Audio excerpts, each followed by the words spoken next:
I have now put in the dim setup with the aspects of fragments. I put it in the description for the last video. I will have one for this video as well. I have now put in the dim setup with the aspects of fragments. I put it in the description for the last video. I will have one for this video as well. You know, you guys know Ursa, right? You pop your shield, people standing behind you. For some reason this season, it is at 40% buff. Another thing that people don't pay attention to is you get like quick reload as well when you're behind the shield, which is really nice. The exotic, of course, is called Ursa Furiosa's blocking damage with Sentinel will give you some of your super energy back. Bungie has max to 50. All right, so that is max at 50%.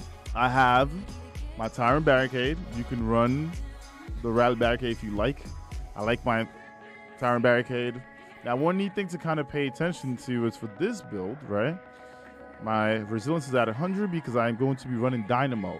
Dynamo is going to allow me to pop my shield near enemies and get super energy from it. So this is very crucial. Now, you're going to see that my recovery is at 7. At 7, that is a great recovery rate. I don't need any more than 7, all right? Especially in PvE or PvP. This means that you can kind of get close, put up a wall, blind things, right? The neat thing about this setup is you're not going to be running the shield bash. You're going to be running the shield throw. That means when you hurl your void shield, right, and it hits any target, you're going to get overshield. This is going to allow you to play a little bit more aggressive. You can get in there, put the shield up, get that super energy, throw the shield, get that overshield if you need to get back anywhere else, all right? Also, the neat thing about this is running offensive bulwark, you're going to get additional shield to throw while you're when you're in the Sentinel shield, right? So let's say someone behind you says they're weak or something like that. They take cover and you're blocking. If you throw that shield and it hits anything, you're going to get the overshield. The neat thing is you compare that together with the Ego Persistence. Void buffs applied to you have increased duration, right? So you get to have this for a bit longer, okay? Now, I didn't change anything here, right? There's also a fun build to use with the Bastion shield, and I will make something like that later on. But I wanted to make sure, like, if you're doing a GM or whatever, this is what you kind of want to have together.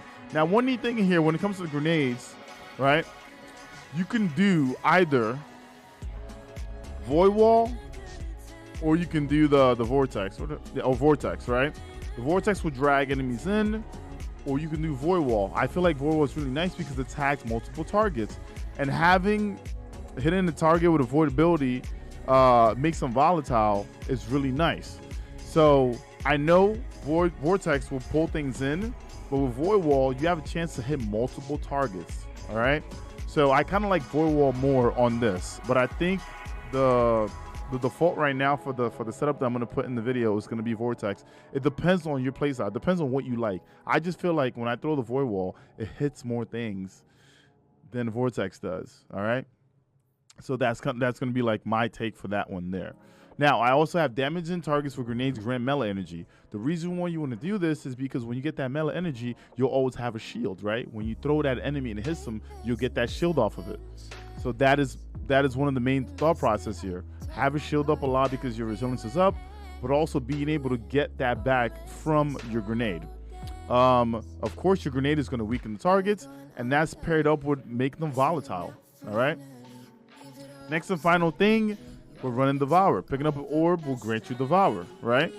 So now having the orb, we're going to stack that with, I mean, you're going to see it once you put on like the dim loadout. We're going to stack that on with Taking Charge.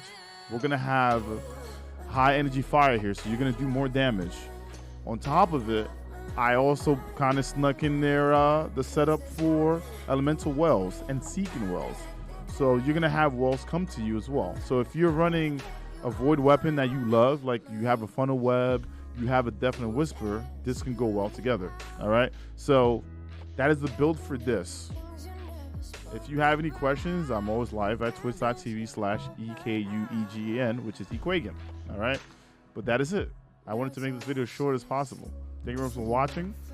If you like what you see, once again, hit the like and subscribe button. I saw some of the options that you guys had for your bubble setup, and some of them are actually pretty sick. If you have any thoughts or anything, you can definitely leave it in the comments because I do read it. And yeah, I'll get back to you. Thank you very much for watching. See you in the next one. Ahaha.